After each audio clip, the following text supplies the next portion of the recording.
This is Contrazoom, where we go back and forth about film. I'm your host, Dakota Arsenault. Every once in a while, I like to have a chat with friends of the show. Not about a specific movie or topic, but just to get to know them and their taste a bit better. I call these bonus episodes Better Know Contributor. In the past, we have done them with co-host Rachel Ho and friends Sammy Felchenfeld and Stephanie Pryor.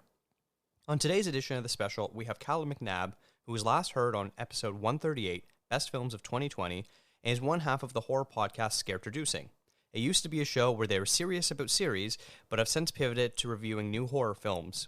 Every time I listen to the show, I learn a lot about the genre that I'm still relatively inexperienced with. Not to mention the chemistry between Calum and his wife and co-host Gisela never fails to make me laugh and smile.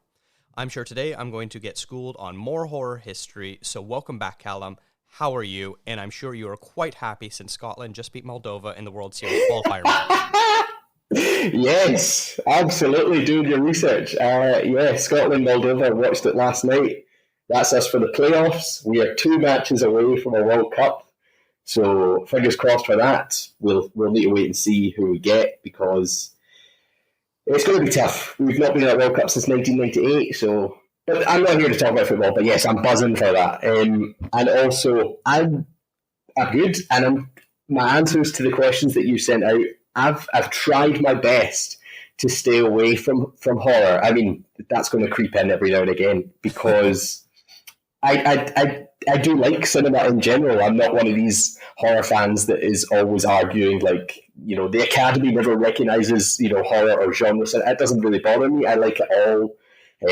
The only reason that we did a horror podcast is because the only people that really talk about horror between me and my wife is me and my wife. None of our friends like horror. None of our families like horror. So we decided that was going to be our venture for our fandom of horror. But we do like cinema in general. So I've tried to encompass my appreciation of cinema in my upcoming answers. That is true. As a regular listener of your show, I know that you two have often thrown your own Oscar parties and try to follow along as best as possible. And it isn't all about horror. It's just that's what your podcast is about. So I'm teasing you a little bit there.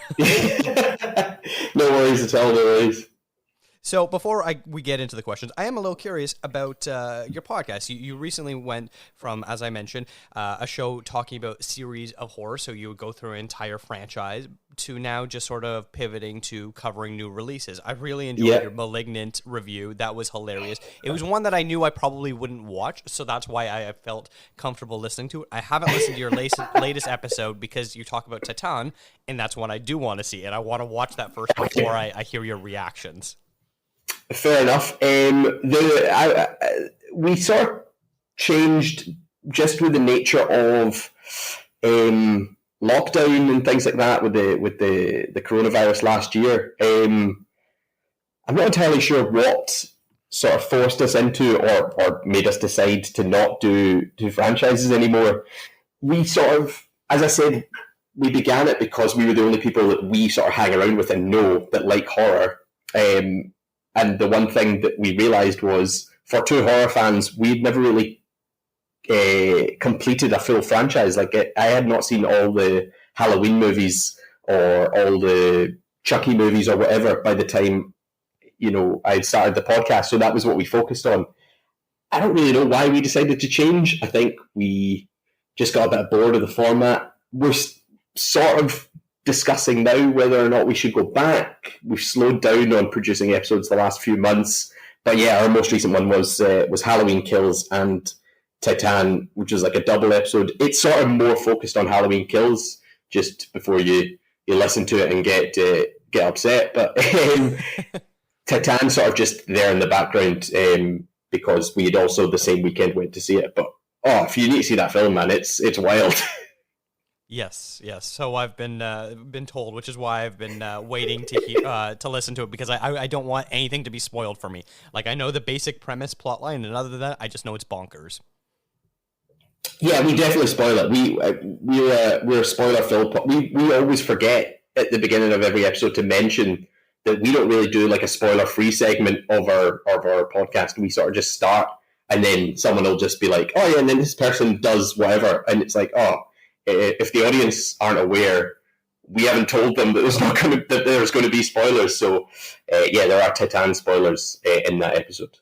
I almost feel with horror movies, it's kind of impossible to do spoiler-free reviews because so much of horror is about the surprise element.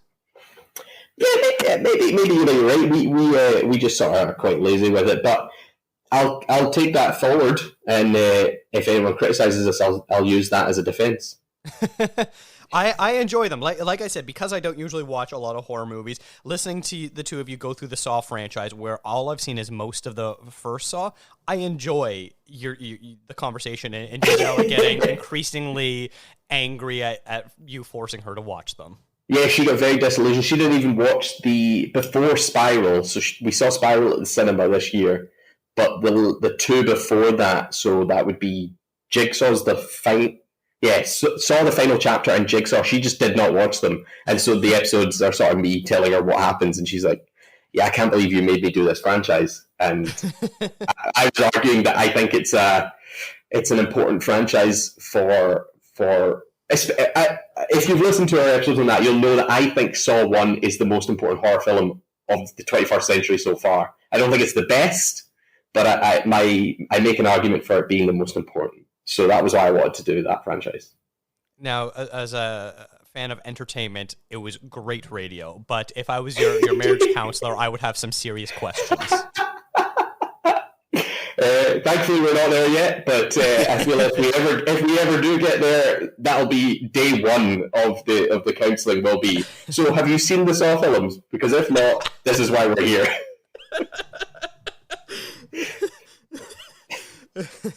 Okay, that's good to know. I think we should get into these questions, but for those unaware with the format of these shows, I have the same 10 movie-related questions that I ask each guest just to hear what they have to say, so let's get into it.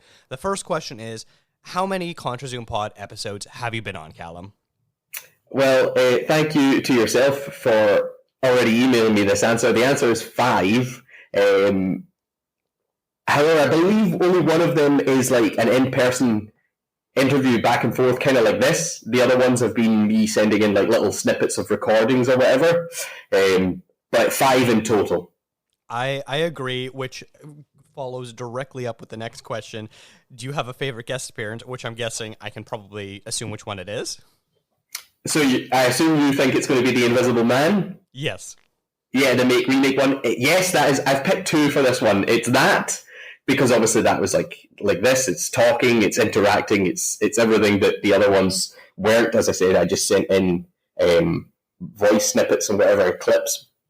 But I did also like being part of the best films of the decade. Like I loved listening to them and hearing what other people picked and why other people were suggesting other films. So as much as I'm only in that a little bit to say for. I can't even remember what films I talked about for that one, but being part of that was also cool. So those would be my 2. And I think the best films of the decade is like part 1 and part 2. So technically that's 3. So 3 out of the 5 I'm happy with. Well, I love that the Invisible Man episode that we did. That was so much fun because you came with so much knowledge that I completely blew my mind, and I felt that we had such a great discussion about it, and you really kind of opened my eyes to those movies even more, even if I was a little so-so on the Elizabeth Moss version, the Lee Winnell version, but I still loved our discussion nonetheless. So, I mean, I'm sighing over here just as you said. I love the new Invisible Man. Like, I absolutely love it.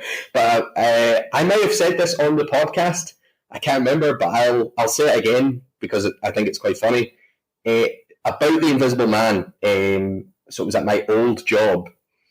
In the office one day, somebody had asked me, like, oh, you were at the cinema last night. What did you see? And I said, I saw The Invisible Man. And they said, like, their first question was, is he invisible? Like, is he actually invisible in the movie? And I was like, yeah, the character, yeah, he can turn invisible. And they said, you must have like a great suspension of disbelief, like, because I couldn't buy that. And I was just like, if you can't buy someone being invisible in a movie called The Invisible Man, you are far too cynical, in my opinion. Yeah. Don't show them the Lord of the Rings, any Marvel movie, nothing like that. Yeah, it's just like, nah, that's not real. It's like, just come on. It's called The Invisible Man. You expect that, if anything. Yeah, that's that's a little ridiculous for sure. Um, but I'm glad you like doing the best films of the decade one. That was such a ambitious project that I did, and I didn't know how it would turn out. And the fact that I managed to rope in so many different people to help out with it was really truly impressive, and it made me feel so happy about myself and what I was doing. But yeah, your inclusion in that was a big part of it that I was very happy about. And I guess I'll let it slip here. I'm considering of doing best of the half decade, so maybe in a few years you'll get a very long ranty email from me about asking for more help. Absolutely. Look forward to it in 4 years. Do you remember, side note, do you remember what the best film of the decade was considered? Because I don't. It was Inside Out. Oh, the Pixar movie. Yes. I mean, I love that movie, so fair enough. Great. Mm-hmm. Well done that was an interesting one. Yeah, it's a very interesting choice, but, well done to putting that list together, because I'll accept that. I'm good with that. It was the movie where, yes, it ranked highly on a few people's ballots, but almost everyone had it in their top 25 that they sent me. So by virtue of appearing on almost every single person's list, it made the top. Yeah, that's one of those things. It's like nobody considers it the number one, but it's by default number one because it's just across the board. Yeah, I'll accept it. I like the Inside Out. I cried at that movie.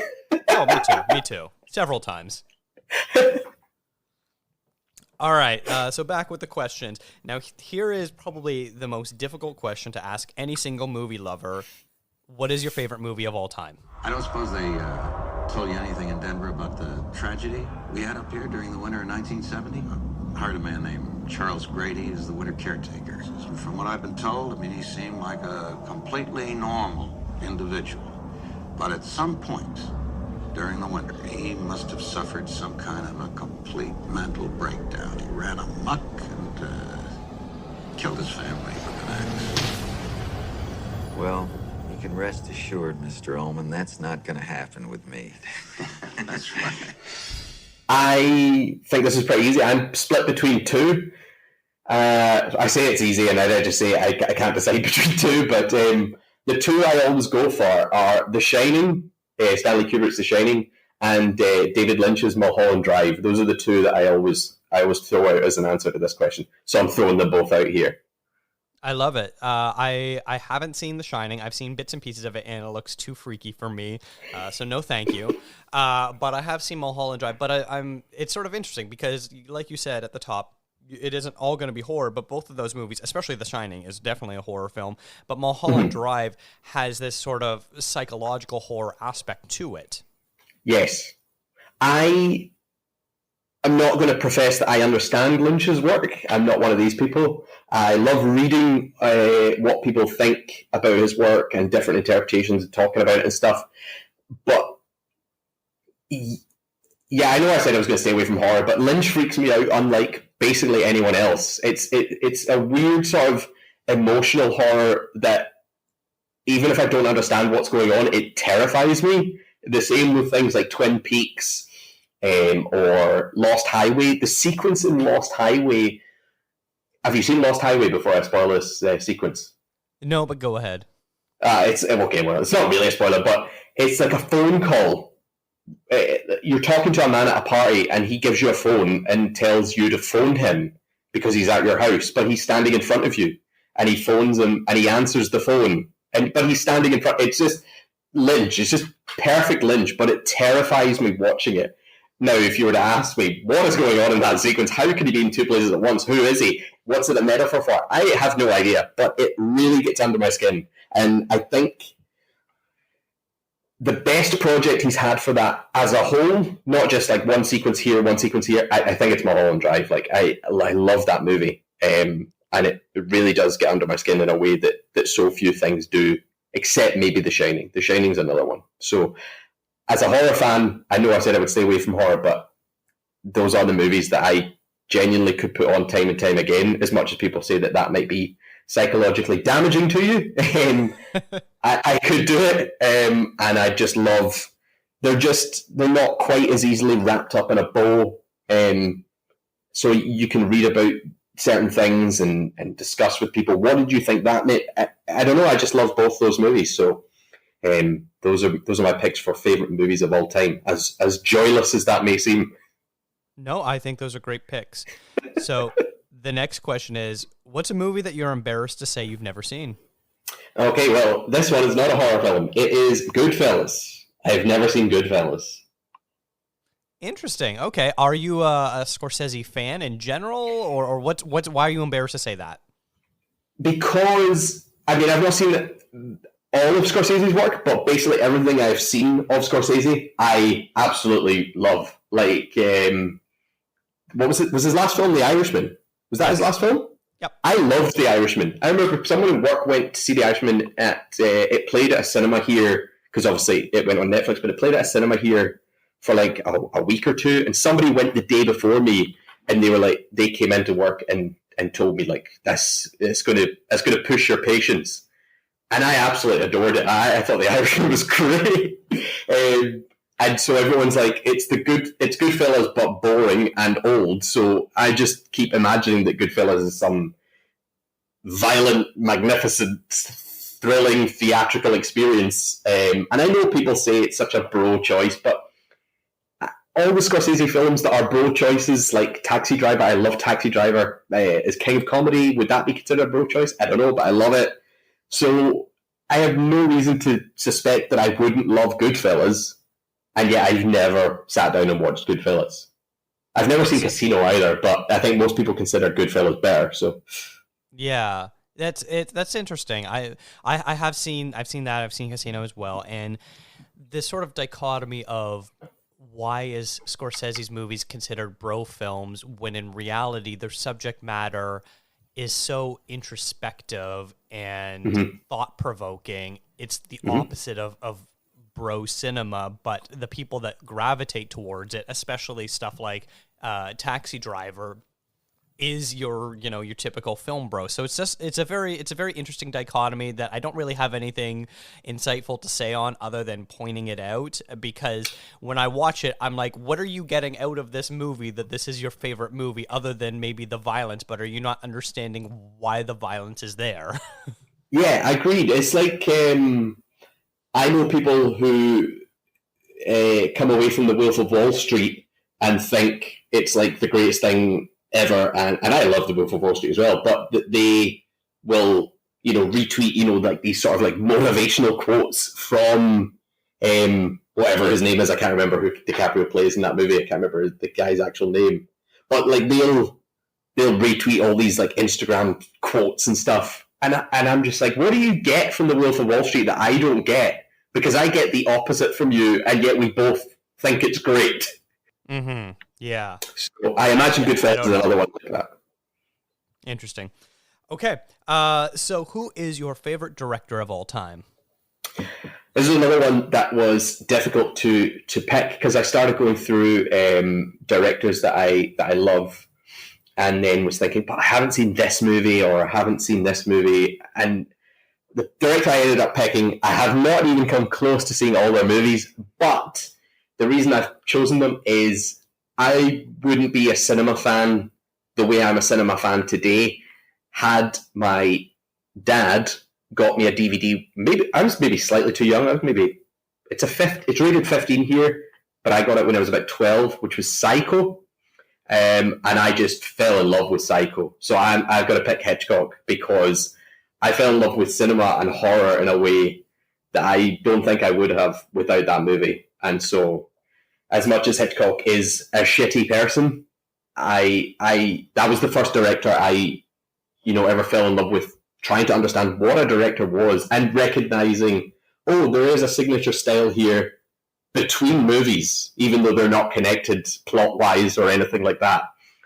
Hitchcock is my first deep dive in a way like that. So I think by virtue, it has to be Hitchcock.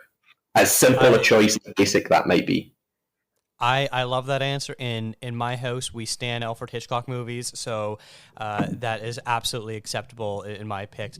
It's interesting because, yeah, he's got such a vast filmography. My wife and I tried, working through a lot of his movies. Some of them are next to impossible to find at all. I think I've probably seen about 25 to 30 of them, and I've only scratched the surface, and that's more than most Hitchcock fans have seen in general, too, which is like, it just blows my mind how many movies he has. And for the most part, they're all pretty good. And obviously, when you're talking about, the 5 to 8 big ones of his, how utterly redefining they are of cinema as a whole, with Psycho obviously being right at the top of the list. Yeah, 100%. And you talk about all the films he has as well, and then obviously, I don't know exactly if he directed all the episodes or whatever, but there's the television stuff, the Alfred Hitchcock Presents. I haven't seen any of that. Like, you talk about scratching the surface. I've not come close. But those films that you talk about, those big ones that redefine cinema, those are the ones that when I was 12, 13 and just getting into cinema that I somehow came across, because I don't even know why my dad got me Psycho on DVD one year, but he just sort of knew that I was getting interested in film, and he was like, this is a good one. This is one you'll like. And he got me Psycho on DVD and I watched it. And it could be a false memory, but I'm pretty sure I already knew the twist to Psycho before I watched it the first time. And I definitely knew the shower sequence. I mean, I think it's pretty hard to not know that, even as a kid. Like, that gets parodied everywhere. So I knew the shower sequence, but I'm pretty sure I knew the twist. And then I stuck the movie on, and yeah, that's like a defining moment in terms of like watching film for me is Psycho. The opening score, because obviously I knew the shower sequence, the screeching violin score. I knew that, but I didn't know the score that opens the movie, and I was just like in love and terrified at the same time, like almost immediately. Psycho's a big one for me, so it has to be Hitchcock. Like, I think about Psycho quite regularly, like almost all the time. I think about Psycho. Like, have you ever? Psycho terrifies me in a way that films rarely do as well, and I don't know if that's because I saw it too young, but things like, when Marion Crane goes to the Bates Motel for the first time, and she's in the rain and she beeps the horn and she looks up at the Bates house and you see the silhouette of Mother Bates walking out through the bedroom. Yes. That terrifies me, knowing what is actually happening. That is so creepy. That it's a man dressed up as his mother with her dead body in the room. Like, it's so scary, in my opinion. So I just fell in love with Psycho. And then, obviously, as I say, going on to find things like Rear Window, Vertigo, Rope. I'm trying to think what other ones. I just went on this huge DVD buying spree.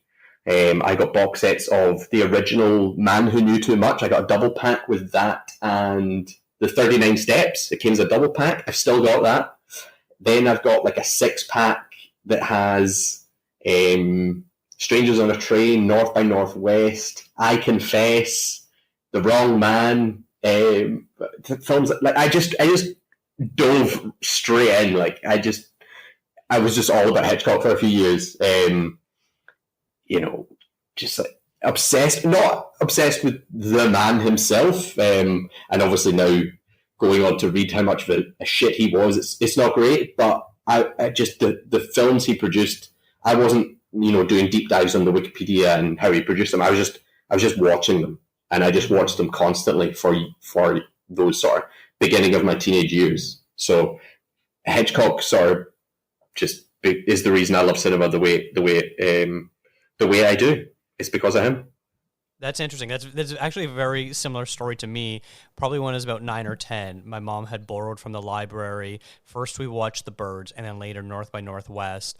And those two movies were just like so eye-opening for me, of like, oh, there is actually something going on. It's not just like something you put on TV or you go out and see or whatever. There's actually some real craft to it. And those were two real eye-opening movies for me. Yeah, 100%. And also the thing that my parents were liking them as well, because obviously, around about the same time I was getting into this, it's around about the same era. If I'm talking, I'm like 11, 12-ish, about then. That's like Lord of the Rings is in the cinema, Harry Potter's in the cinema. My parents don't really care about that sort of stuff.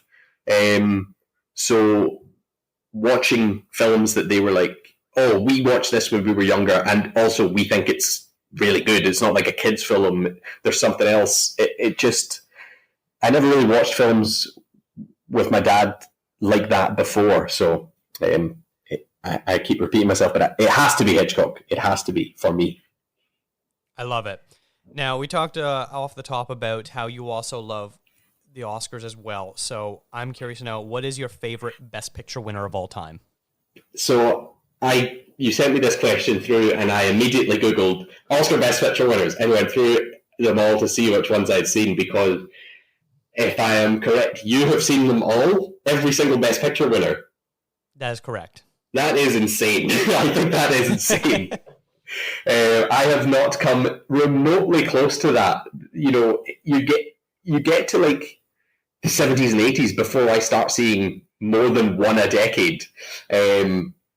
So I've not seen as many as you, not even remotely as many as you, because you've seen them all, and I've not even seen a quarter. The only decade I've seen all of them is the 2010s, the 2010s. I haven't seen all the Best Picture winners for the 90s or for the 2000s. So I was limited in my choice, so I decided that I'm going to go horror here. I'm going to go with The Silence of the Lambs. That is a terrific for a horror fan. Yeah, no, it's terrific. And I remember we were messaging each other back and forth one day when I forget what website it was, where they're like, all horror Best Picture nominees ranked, and it was like all 6 of them, and it was just like the most lazy article ever. And you and I had a good laugh about that, where it was like they ranked it not on quality, but based on how scary it was, and it was kind of a very arbitrary criteria that they were using to begin with. But yeah, we had a good laugh about that. But either way, Silence of the Lambs, terrific movie, regardless if it's you consider it a horror movie or not, which I know a lot of people don't consider it horror. That baffles me. I absolutely consider, but my sort of spectrum of what is horror is quite wide, because I'm willing to accept. Like, I consider Jaws a horror film. I also accept that Jaws is like an adventure film. That's fine. You can be multi-genre. That's not a problem for me. The Silence of the Lambs is a horror film to me. A guy has a woman trapped in his basement for most of the movie. Like, that's not just like an everyday... I guess most people consider it a thriller. It's a horror for me. And the reason I love it so much is I'm a massive fan of Hannibal, the TV series with Mads Mikkelsen. I love that show so much. And so when that show was on, I was obviously going through the phase of like, Mads Mikkelsen's the best Hannibal. Like, Brian Cox and Anthony Hopkins, forget about it. And then I think it was last year or maybe 2 years ago on the podcast, we did the, quote, Hannibal Lecter franchise, which isn't strictly a franchise because Manhunter is with Brian Cox, and it's not connected to Anthony Hopkins because then they remade it with Red Dragon, blah, blah, blah. But we did all the films. We didn't do any of the TV stuff, but we did the movies. And when I put Silence of the Lambs on, regardless of whether I think Mads Mikkelsen is a better Hannibal than Hopkins or not, that film just works, man. That film is so good. And Hopkins is great in it. Jodie Foster is great in it. I think the way the film sort of frames her as this sole female in this FBI masculine work. Like, I think it does it so well. It's so interesting to watch. I get the criticisms for the transgender issue. I'm trying to think exactly what they classify Buffalo Bill as, because then at one point Hannibal says he's not trans. Is it not transsexual? Is that what he says? He's not transsexual because they're usually passive. I can't remember the exact terminology and the way they phrase it. I get that the film's trying to do the work, and I get that it doesn't go far enough, and I accept the criticism. But also I view it through the lens of it's 1991. I think they felt at the time, we've done enough to say that this person is not like this entire group of people, and they might be naive in thinking they've done the work. So I think it's a fault of... It is a fault of the movie, but I think it doesn't exist in a vacuum. And so I think for what it's trying to do, its intentions are good, because obviously I have forgotten the name of the director of this movie. Who directs Silence of the Lambs? Jonathan Demme. That's it, Jonathan Demme. His next film was Philadelphia, if I'm not mistaken. Yes. Which I have also not seen, but I am aware that, and I know that people have criticisms of Philadelphia, but that he is trying to it's kind of, I don't know if apology is the right word, but he's trying to make a movie about a group of people that he feels that he might have demonized by mistake almost. So I think Silence of the Lambs is worthy of criticism. It's not a perfect movie, but for films that win Best Picture that I enjoy, I mean, that movie just plays. It's so good. Mm-hmm. It's a movie that is so economical with the entire runtime, where every single second is so crucial to the story, and there's no wasted moments at all. There's no fat in this movie at all. So it's one of the few movies where you put it on and you're like, this is objectively as close to a perfect movie as you can kind of get when you're crafting a narrative. That's exactly it. It was, as I said on our own podcast, when we put on, I was sort of in the sort of cynical mindset of this movie's not aged. The TV series has changed my view on Hannibal. I can't watch Hopkins anymore. And I was just watching it going, this movie absolutely slaps. It's so good. So for Best Picture winner, I have to pick that. The only one that would compete, in my opinion, for me, is One Flew Over the Cuckoo's Nest. That's another massive film. Again, a pretty basic pick, but out of all the Best Picture winners I've seen, I think it's undeniably one of the best. That's a pretty fantastic pick as well. So I'm happy with either of them. But let's get to the flip side of this coin. And what's your least favorite Best Picture winner that you've seen? Okay, so again, didn't have quite so many to choose, mainly because I'm usually not that against the Best Picture winner that ends up being the case. I get sometimes they're a bit boring and a bit safe, but usually I think they're outright terrible movies. So I picked a movie that I didn't outright hate, but I wasn't a massive fan of. I wasn't a fan of the film that it beat, or the films that it beat at the time, and I'm not a fan of the fact that it has gone on to give this director some carte blanche, basically, to make whatever he wants, which is Tom Hooper and The King's Speech. That's an interesting pick. Yeah, I definitely see that mentioned as one that people are not a fan of winning, especially considering what it did beat that year. It was a pretty stacked lineup. That's the Social Network year, isn't it? As far as I'm aware, yes. Yeah. But I've picked it, I've got brackets here. I've picked it specifically for Tom Hooper. I haven't seen The Damned United, which I hear is actually quite good. He directed that, I hope, because otherwise that's doesn't make any sense. But I think he did. Then I saw The King's Speech, which I thought it was fine. I kind of get why it's going to win an Oscar. It's a safe pick. But I hated Les Mis, hated it.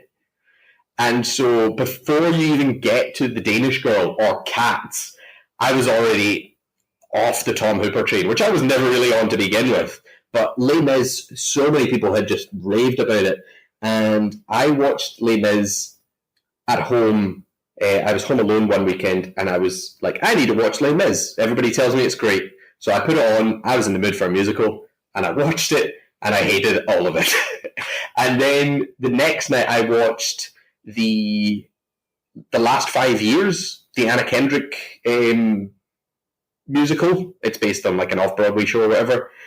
Now, it's not an Oscar winner. It's not great, but I had way more fun watching that musical than I did. I hated Les Mis with a passion. So the fact that Tom Hooper has gone on to these projects because of his Best Picture win, well, maybe not because, but I think it's because of that. I've got to pick The King's Speech. I think it's a boring, safe choice that's led to worse and worse films, in my opinion.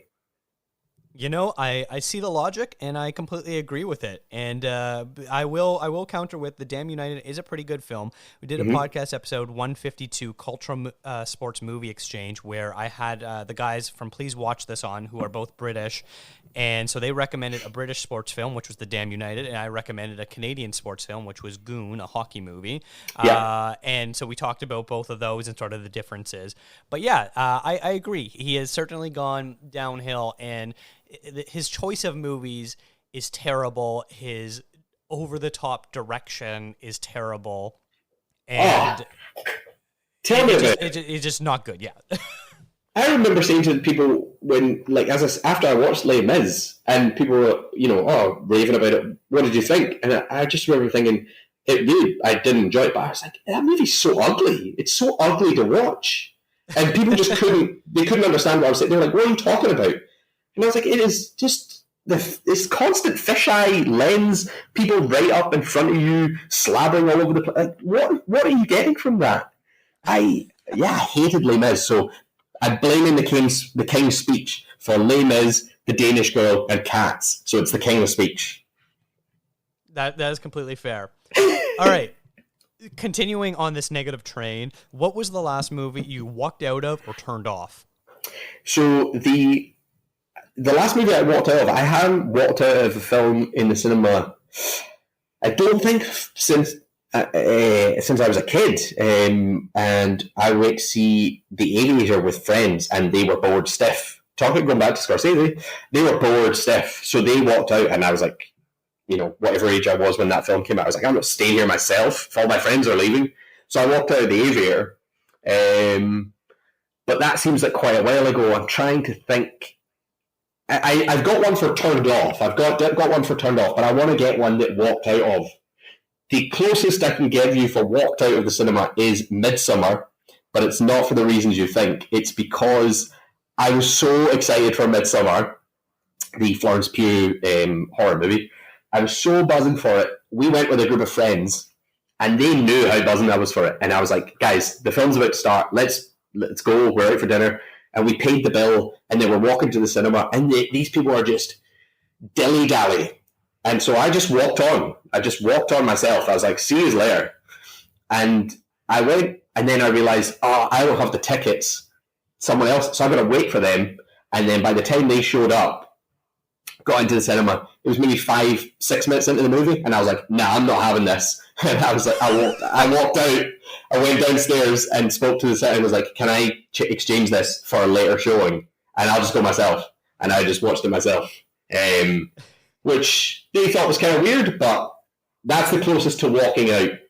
But I didn't actually walk out. It was just because it had started, and I was really annoyed with it for taking their time.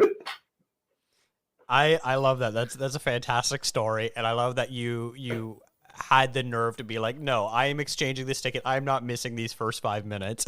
Absolutely. And then, did you miss that much? Not really. There's a couple of things I missed that I would have liked to have seen, and so I did. But on the whole, I think I would have understood the movie regardless.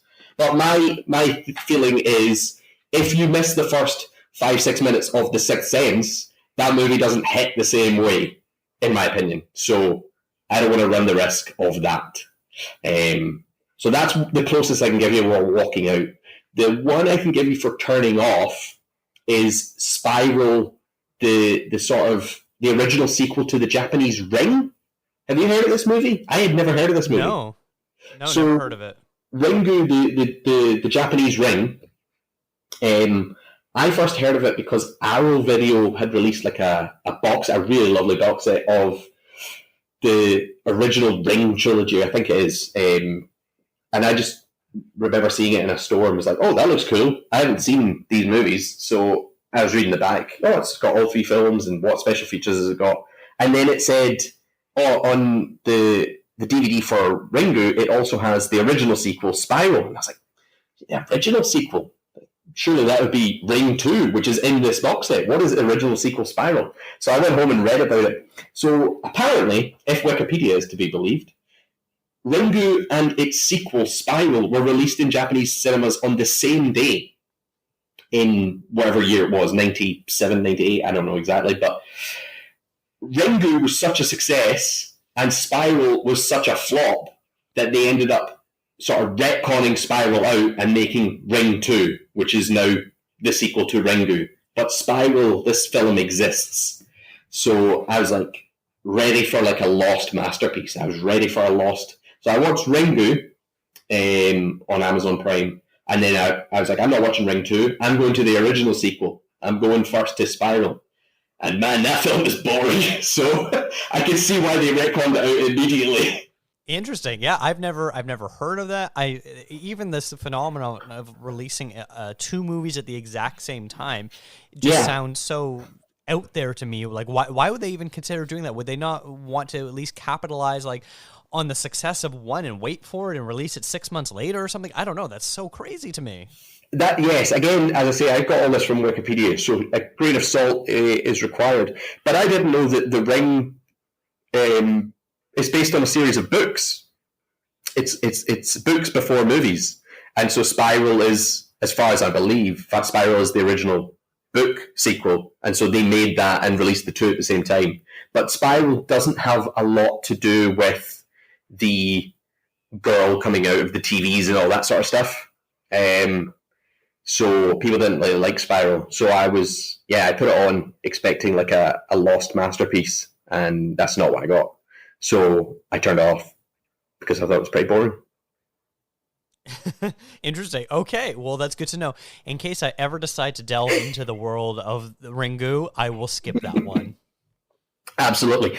As I say, they retcon it immediately. The next film, Ring 2, is like, this is the sequel to Ring. They just forget about the other movie altogether. Interesting. Okay. So what is, speaking on more positive notes, what's an underrated movie more people need to see? So I had an answer for this, and then last night I was just washing the dishes, home alone, just washing the dishes, and I thought, actually, I'm going to put on the last episode, or the most recent episode you've done like this, where you ask people 10 questions, and I could be wrong, but I think it is Rachel was the most recent one.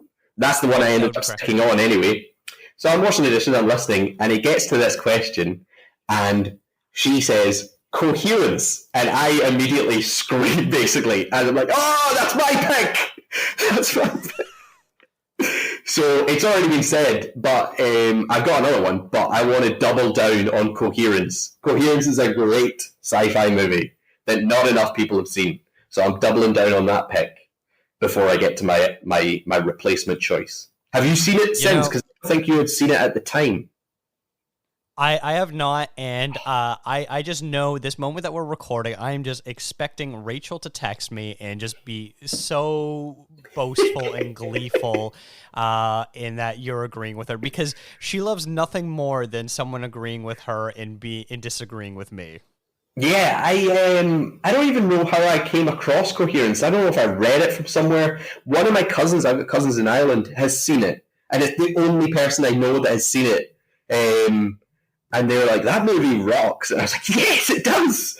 It's so low budget. It's basically people in a house, and then all the power goes out, except one house at the end of the street. So they send a couple of people off to go to that house, and the camera stays in the original dinner party. And when they come back with a series, like a box, which is filled with their photographs.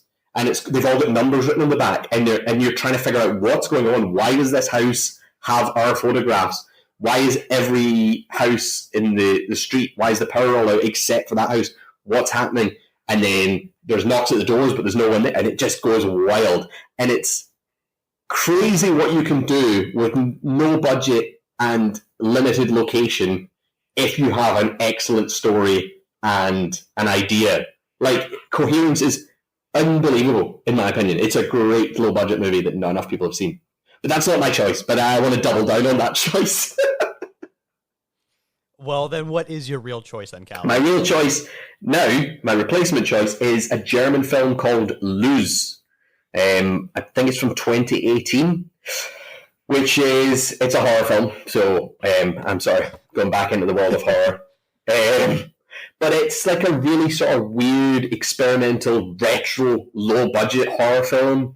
It's about a young woman taxi driver who ends up in a police station because of an accident, and then there's a demon and hypnosis. I can't actually really remember because I haven't seen it since 2018, but I saw it at the Glasgow Film Festival a couple of years ago. Me and my wife went, and as big horror fans, buzzing for this movie that people say is good, but it is so low budget, but who knows? And she absolutely hated it, and I was like, that's one of the best films I've seen this year. I loved it. So not enough people have seen Lose, because not enough people have heard of Lose. And I don't think it's particularly scary, so I wouldn't say a non-horror fan should turn it off. And it's not overly gory, and the effects are so, like, it's kind of like a retro VHS sort of thing from like the 80s, and it really sort of leans into that aesthetic. But I just remember just being gripped at the screen, and I have not heard a single person talk about it since we saw it. So by virtue of that, it must be underrated, in my opinion.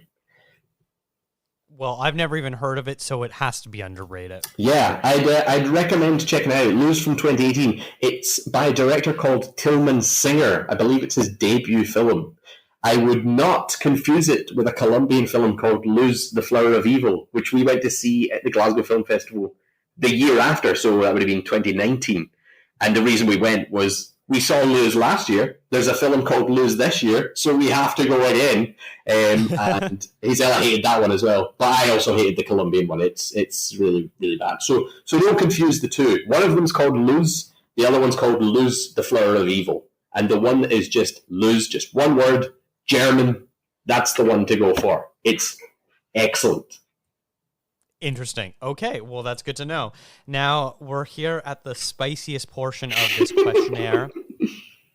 Calum, what is an unnecessary hot take you have about a movie? You're impossibly fast and strong. You gotta give me some answers. I'd rather hear your theories. I have considered radioactive spiders and kryptonite. It's all superhero stuff, right? What if I'm not the hero? What if I'm the bad guy? I know what you are. Your skin is pale white and ice cold. You don't go out into the sunlight. Say it out loud. Say it. Vampire. Are you afraid? No. Emphasis on the unnecessary. I know, man. This is that really, really threw me for a loop. I read this question so many times because I was like, I think a hot take, but unnecessary. And so the take I've ended up with, I don't know if it's that unnecessary. To be honest with you, it's a take, I guess, but I don't even know if it's a hot take anymore. Like, I've just doubted myself so much. I read this question so many times. And I was like, I need to stay away from horror because I've given horror answers throughout this, and I want to give a cinema answer, or I want to give something interesting. And then I was like, right, is that a hot take? Yes. But then, is it unnecessary? No, not really. And then one thing would be, and I just, so the take I've ended up with, it's up to you to decide, one, whether it's a hot take, and two, how unnecessary a take it is. But I'll let you be the judge. My take, and I only came up with this about an hour before we started recording, because, as I say, this question really, really done a number on me. But it's that Robert Pattinson and Kristen Stewart are actually very good in the Twilight films. I think that's a pretty hot take. Fair enough. The reason I sort of fell into this is me and Gisela, we watched the Twilight films earlier this year. Just like, I've grown less cynical as I've aged. So from being like, I laugh at those movies, they're so silly, to sort of realizing, well, I'm part of this online joke that these movies suck, and, you know, like, better love story than Twilight. But I haven't actually seen these movies, so I should give them a shot, I think. So we watched them all. And I came away with it thinking, I don't like the narrative that's been written, which is that, turns out Robert Pattinson and Kristen Stewart are actually great actors all along. Who would have known from Twilight? I think they do exactly what they need to do in that film. You might think it's bad, but that doesn't make them bad actors. They're doing this, like, just look at how big they became. And it's aimed at teenage girls or whatever, as painting with a broad brush as that is who it's aimed at. And these people fell in love with these characters. They did it. They knock it out of the park. They do exactly what is required for those movies. So just, I don't like this, like the idea, like, oh, they now do serious work, so therefore they are good actors. No, they're maybe now more serious actors, but they're still good in the Twilight movies, in my opinion. I think they do exactly what is written and required of them. So that's my take, that they didn't just evolve into great actors because they now do more prestige work, which I love as well, before it seems like I'm like wanting Robert Pattinson and Kristen Stewart to go back to teenage drama. No, I love The Lighthouse, and I'm very excited to see Spencer. So, keep doing what you're doing, but it doesn't just evolve out of nothing. There's a base there in Twilight of their acting ability, in my opinion. That's very fascinating. I've only seen New Moon, and my recollection of it was that it was a god-awful, terrible movie, but it was more to do with the contrivances and plot holes and ridiculous dialogue of the movie than the two of them. Well, I'll tell you right now that New Moon is probably my least favourite of... Not probably. I think it's my least favourite of the franchise. I'm trying to remember. It's definitely one of two. And I'm trying to think if New Moon was bottom or second bottom. But it was absolutely agreed. New Moon is not a good movie. So I wouldn't judge it based on New Moon. I would say Twilight... I mean, I like how ridiculous Twilight gets. So, the last two movies do end up getting pretty damn ridiculous. And I'm there for it. So I don't know if I would call myself like a twihard. I haven't read the books. I haven't done anything ridiculous like I have. I know people who have, or not have, but when they were like, 16, 17 and these movies were out, these girls would change their MySpace names, so it would be their first name and then Calum at the end, which is so cringy, but, teenage girls be teenage girls on MySpace, apparently. So I haven't gone that far down the rabbit hole, but I did think, do you know what? These movies, they're aimed at a certain audience, and I think they do what they need to do. But New Moon is arguably the worst of the bunch, so I wouldn't base it too much on that. Oh, and also as well, Team Edward, absolutely.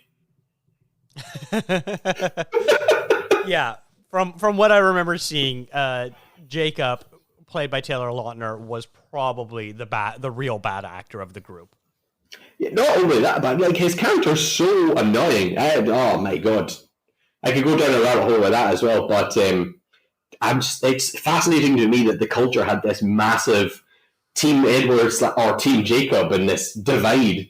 And I watched the films, and after basically every film, would turn to Zella, my wife, and say, "I still can't believe that this is even a discussion. It's clearly Edward. I don't get what the drama is." So they have their problems, those movies. I don't deny it, but they're aimed at a certain audience, and I think our Pats and Case Stew, I think they do exactly what is required of them. So that's my unnecessary hot take, if you will allow it. I will allow it, and I like it very much. Calum, I want to thank you so much for coming on this show. What have you been working on, and where can people find Scaretraducing? Yes, I've been working on not a lot recently, but Scaretraducing is our podcast. It's Instagram, Twitter is how you can follow us. It's just at Scaretraducing and all that nonsense. You can find our podcast on Spotify, iTunes, all the usual places. Our last episode, as I said, was Halloween Kills / Titan. The last great episode we had was Malignant. I'm not going to deny it. We were both absolutely on board for that film.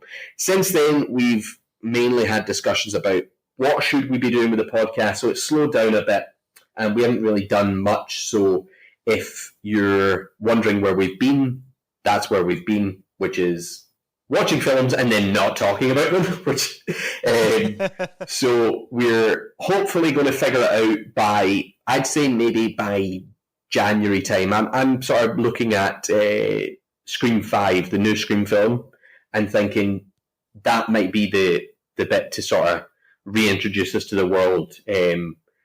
So until then, go back. We've got franchises. We've got what were new releases at the time. But it's all horror. But if you want to DM us or tweet us any opinions about cinema, whether it's Oscar films or animated films, we will always engage because, as I say, we do love it all. So that's where we've been. Now, I'll just put this out there. I don't know if you have plans to do it or not, but last year, I loved when you did your year in review 2-part episode, and you basically went chronologically through the year of every big horror release and kind of talked about them and put them in context. I love those 2 episodes, so I don't know if you're planning on doing that again for this year or not, but I'm just putting it out there. I enjoyed them. Do you know what? I might take you up on that and think that's probably a good idea. I tried an episode last night myself. As I say, I'm home alone this weekend. So I was a bit bored and I thought, I haven't done a podcast in a while. I can just do it myself. Like, I just turn on the mic and go. And so I watched a film from 1982 called Ghostwatch, a British BBC thing, which I ended up loving. So any fans of Ghostwatch out there, count me in. But our mics are pretty... We're talking about getting new microphones and a new setup. That's sort of what the delay is, because we've become sort of dissatisfied with how our podcast sort of sounds on the whole. Sometimes we'll get a good one in, and then sometimes we'll get a pretty crap one. So that episode got scrapped almost immediately. But I might figure it out before the end of the year and do a year in review. I could do that myself. That's nobody's going to stop me, are they? You know, I do what I want. Yeah. All right. Well, you can follow this show on Instagram, Twitter, and Facebook at contrazoompod. And let me know what your thoughts are on Calum saying that the Twilight films are actually good and Robert Pattinson, Kristen Stewart are actually good in that. Send an email to contrazoompod@gmail.com. Thank you to Eric and Kevin Smale for the theme music and to Stephanie Pryor for the logo design. If you like to listen to podcasts on YouTube, we do post all episodes there too. Thanks for checking us out.